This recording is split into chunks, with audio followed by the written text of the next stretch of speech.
We are so fortunate to have found the guys from ToyTec lifts out here on a trail near Ouray, Colorado.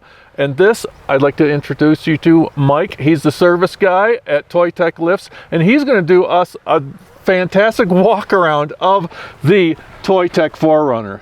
This is going to be great. All right, Mike, what do you say we start at the bottom? Sure. Let's go with your tires first. Yeah, absolutely. So on the ToyTec 4Runner, we do have the Goodyear Duratracs. We chose them because out here in Colorado we get the nasty winter weather, and it is one of the few kind of hybrid tires that actually is mud and snow rated. And if you take a real close look at the tread, it actually does have some fish scaling in there, almost like a cross-country ski. Sure. And down inside the tread pattern here. Yeah, you and can that see helps that. release that mud and snow, so that way you don't have to really rely on wheel speed to release the mud and snow when you're driving. Awesome. So they actually work really well here in Colorado, and the tires are nice and soft and grippy for when you're on the tread. And what size are they? I believe they are 285/70/17. Yep. So which is 32.6-ish by 11.5 inches wide. Overall, it's a great size tire. You can definitely do pretty much anything with this size. Yep. So, and then we have it paired with the Tandem Automotive. Just their wheels that they have going. Now, is there a specific offset on these wheels? The wheels are backspaced to about 4.2 inches. Factory is 5 inches, so we're just pushing it out just barely enough, just about 3/4 of an inch to clear frame, upper control arm, the TC lowers, all that good stuff, but not too far out, so we're not rubbing into fender flares, things like that. Especially if you had a factory front bumper, you know, we don't want to have any kind of rubbing, especially when you are off-roading. You don't want to have to make a 5-point turn on a trail when you can just make it a 1-point turn. Absolutely. And I see you have plenty of room back here, so you don't have to do any body mount chop. Yeah, so typically we like to try to avoid doing the body mount chop because it does actually, you know, it is part of the Toyota safety as far as offset collision and all that good stuff. But we were actually able to get a really good alignment on this vehicle and just kind of move that tire forward and still get the caster and camber that we wanted, as well as clearing that body mount. So excellent. As long as you have a good offset on your wheel and you have a good size tire, you can get to fit without having to do that trim there. Okay, well, as long as our cameraman is down at your front suspension, let's talk a little bit about that. Sure. So if you want to scoot underneath there, on the lowers, we do have the Total Chaos lower control arms. They're just factory length. It's not a long travel kit. And those are the box lowers. And then actually that's part of the Expedition series, I believe. Maybe chop that one out. And then we have our Aluma 2.5s, the original set from back in the heyday. And those are remote reservoir with the adjustable knobs and all that good stuff. And then as far as the upper, it is also a Total Chaos Uniball upper, non-adjustable. Cool. All right, as long as we're still in the front here, our cameraman doesn't like to move so much. So yeah, let's talk about your bumper, winch, and then underneath to your protection under there. Sure. So pretty much all of the armor on this vehicle is from Hefty Fabworks out of Colorado as well.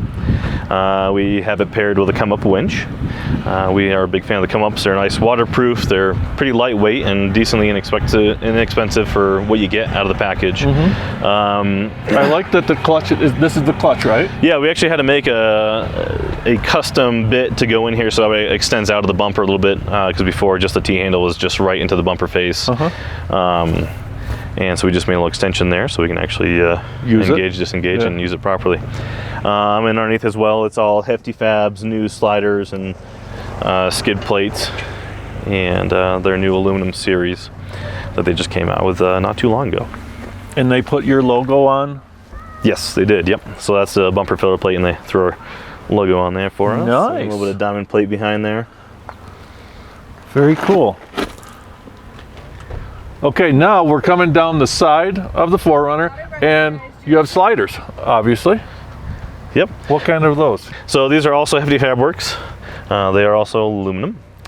And yeah, nice and lightweight. They do have the dipple die on there, so that way it's a nice kind of sticky surface when you put your foot on there. And yeah, so you don't slide off your your foot doesn't just choo, and you're on your ass. Right, exactly. And you know, it's got the nice tread plate on top too, so if you have dogs or small kids, you don't have to worry about them putting their leg through the slider, which is really nice. Yep, so excellent cool setup for sure. So let's just, as long as we're here, let's go right into the rear suspension. Sure. So on the rear end, the links are all aftermarket. The lowers are our ToyTec billets. We are rocking the Rockman Trail Series Upper Pros, and we do have, again, our ToyTec Boss 2.5 Illuma series in the rear with the adjusters on it as well. I do love those shocks. Yes, they ride very nice.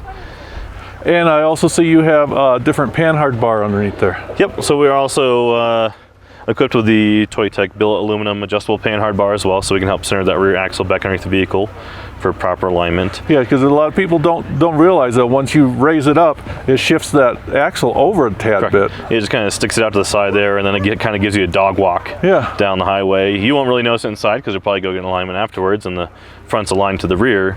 But if somebody was ever to follow you in a truck or something like that, they'll kind of notice you're going a little crooked down the road. We also are using the rear HD springs, obviously to carry the rear weight of the bumper, and we do have cargo drawer slides on the inside here.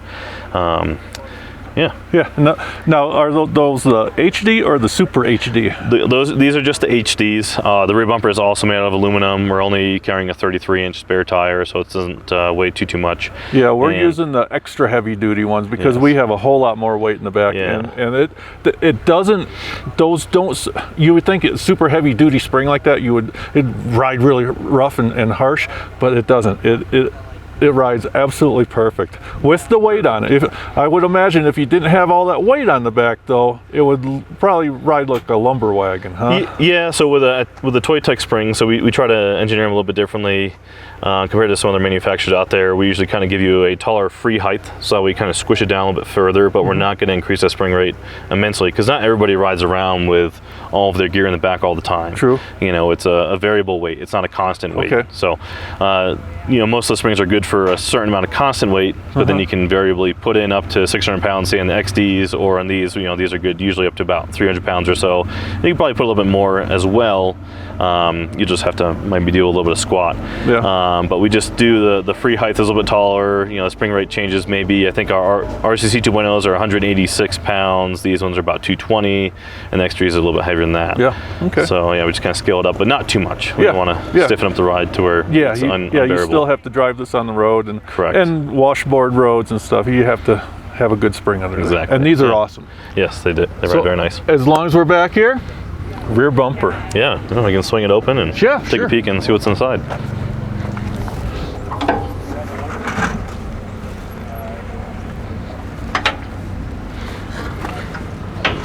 And this bumper, who makes this one? Oh, this is also Hefty as well. Hefty, you like Hefty? Yeah, I like Hefty Hefty's Fab good. Too. Local companies is great. We always try to support local. So. Yeah, absolutely. Yeah, I like Hefty Fab stuff.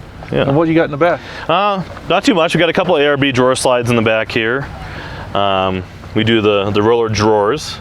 We don't quite keep a fridge in here all the time. You know, this is more of a show vehicle than a performance vehicle, but it's great for off-roading. There's pretty much everything you could ever imagine. I see you got your toys in here too. Yeah, camping essentials.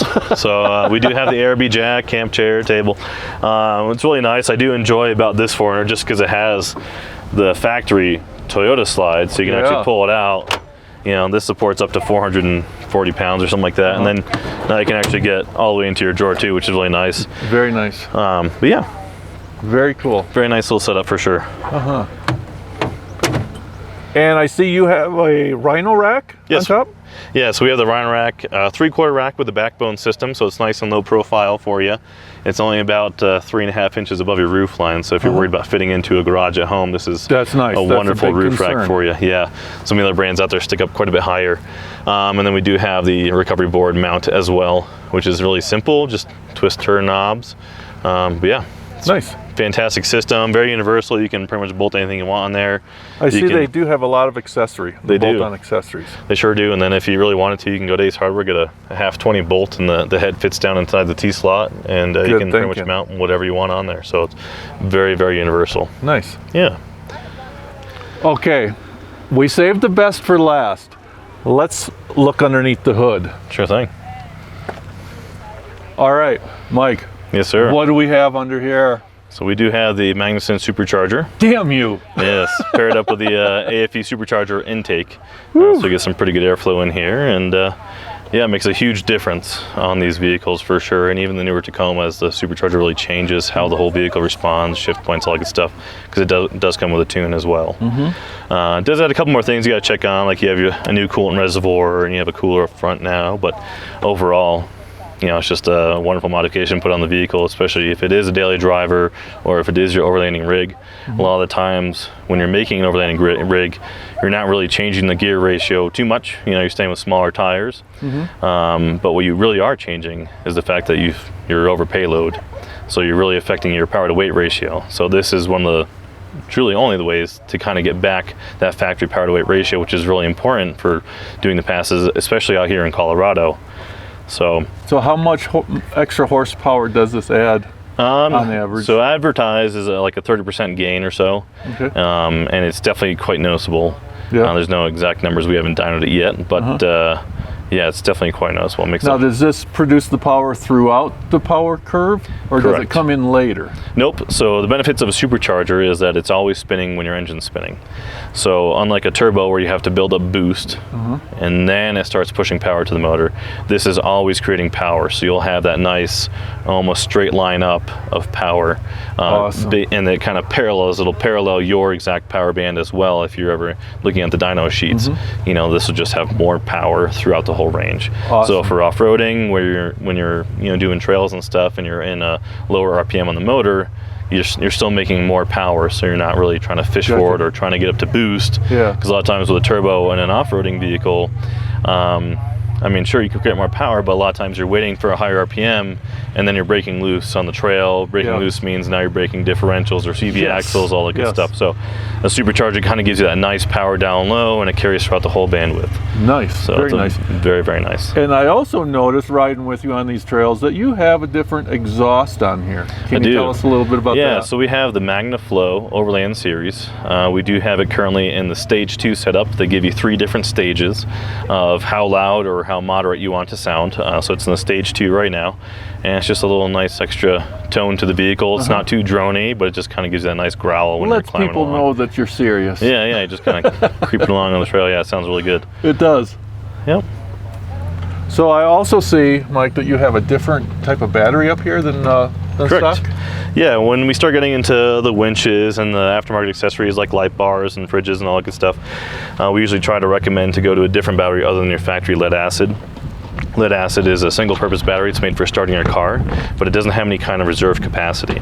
So we upgraded to a Deca Intimidator battery. It's an AGM style battery, so it's like a dual-purpose battery. So we have our starting ability, but then it also has a gigantic reserve capacity. So that way you can leave your lights on for a while, or you can pull with the winch for a long period of time, and it's going to be able to support all those systems. Because you don't want to, especially if you're winching, you don't want to, put a lot of that pressure on your alternator, because an alternator is something that can fail. Now we're down the vehicle on the trail, so it's always a good idea if you're doing a lot of winching, things like that, either go to a dual battery setup or put a nice, deep cycle AGM style battery in here. Now I also see that you have a washer bottle relocation bracket, so it's not sticking down, especially with one of these high profile bumpers. The washer bottle sticks way down. Correct. And could get damage. Yeah, usually with a higher profile bumper is it leaves that whole bottom of the reservoir exposed, which is where all the electronics are, your pumps are, all that good stuff. So, to eliminate that, possibility for failure, we then relocate it up inside the engine bay. There's several companies, this one's Expedition 1, and it kind of tucks up here really nice right around your power steering. That is nice. Really fluid nice. reservoir, and it leaves just enough room for the So that's a cold new air bottle and a bracket then? Yeah, new bottle, new pump, essentially, and just goes right up here, and you just, it's a plug and play, so it's a really simple install. I really like that. So everything fits nice. It looks, I'm really impressed about how everything looks factory. It doesn't look like you added a bunch of stuff. We really try very hard, especially with all the products that we do. Obviously on a show vehicle, we want to make sure everything looks factory, or it looks like you have them in there. So everything gets wire loomed, everything gets, routed, just how it would be factory. Yeah, so that's a really nice sharp detail to keep. Yeah. Because that's one of the things that really impress us about the Toyotas is it looks so nice under the hood. You open up the hood of a different manufacturer and they've got wires and hoses and everything just running everywhere. Yeah. A Toyota looks so clean, and you can actually see things. Correct. It's not covered up by a bunch of plastic guards and a bunch of wires and hoses. Yep, and we just gotta keep with that and make it look the same as the Toyota made it. So. Yep. Well, Mike, I appreciate you showing us the ToyTec, official ToyTec show vehicle. This thing is so impressive, and you guys do such good work at ToyTec. That's why we only run your lifts on our vehicles, because I just think they're the best, and your customer service is the best. And now you have the in-house, correct, where you do modifications and yep. Yeah, we have a big service shop now, 4-bay install shop, and that way we can prove that you can lift a vehicle and have your cake too. Yeah, there you go. So if you're ever in Denver, look them up, or even if you're not in Denver, make a road trip, because it's going to be worth it. Have them work on your vehicle. Go to their website. You'll be impressed. See you next time. Well, Mike, you guys here at ToyTec. Wait, do it over. No, you're telling us too much. We're never going to remember that. This video is brought to you by More Expo. Find out more about More Expo on their website.